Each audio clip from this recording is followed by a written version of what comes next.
बिस्मिल्लाहिर्रहमानिर्रहीम अस्सलाम वालेकुम। वेलकम टू किचन में मेरा। आज मैं आपको बनाना सिखा रही हूँ जी आलू कीमे का सालन एक डिफरेंट स्टाइल में बनाना। बहुत ही ईजी और झटपट बनने वाली रेसिपी है। आप लोग इस तरीके से बनाएं, बहुत ही ईजी सी बनने वाली रेसिपी है। इसके लिए हमें कुछ चाहिए स्पाइसेस। ये मेरे पास है दालचीनी, वतरी है 2 मेरे पास, ये इलायची है, बादियान, ज़ीरा, तेज़पात, छोटी इलायची, बड़ी इलायची और लौंग। ये मेरे पास है अदरक लहसुन का पेस्ट और ऑयल में डाल दिया था। और अब हम इसमें डाल देंगे अपने तमाम खड़े स्पाइसेस। ये मैंने लिया ज़ीरा 1 टेबलस्पून और 1 टेबलस्पून सूखा धनिया। मेरे पास हाफ़ कप दही है, इसमें हम लोग इसको अच्छे से मिक्स कर लेंगे। और अब हम इसमें डाल देंगे 1 टेबलस्पून तिक्का मसाला। ये मेरे पास तिक्का मसाला है, मेरा होममेड है।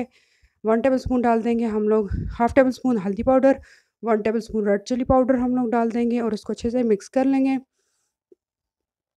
2 मीडियम अनियन थे, इनको मैंने अच्छे से काट लिया और अब हम इसमें डालकर अच्छे से ब्राउन कर लेंगे। ये देखें जी, जब ये अच्छे से ब्राउन हो जाएं तो 2 मीडियम टमाटर है मेरे पास, इनको मैंने ये फ्रीज़ किए हुए थे तो मैंने इनको कूट लिया है। और अब हम इसमें डाल देंगे और अच्छे से भून लेंगे।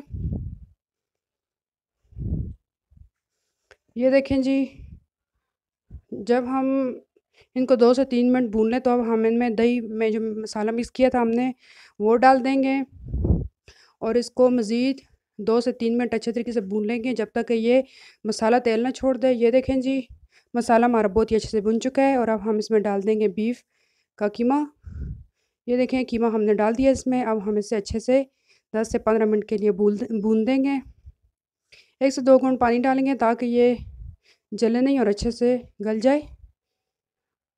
ये देखें जी, और अब हम जब ये अच्छे से भुन चुका है तो अब हम इसमें डाल देंगे 2 से 3 आलू मोटे मोटे कटे हुए और इनको अच्छे तरीके से दोबारा से भून लेंगे 5 से 7 मिनट के लिए। और अब हम इसमें पानी डाल देंगे और ये देखिए जी, हमारा बहुत ही अच्छा आलू और कीमे का सालन बन के तैयार हो चुका है। आप लोग इस तरीके से बनाएं, एंजॉय करें। अगर मेरी रेसिपी अच्छी लगी तो मेरे चैनल को लाइक करना है, सब्सक्राइब करना है, शेयर करना है और अगली रेसिपी तक के लिए इजाज़त दीजिए। अल्लाह हाफ़िज़।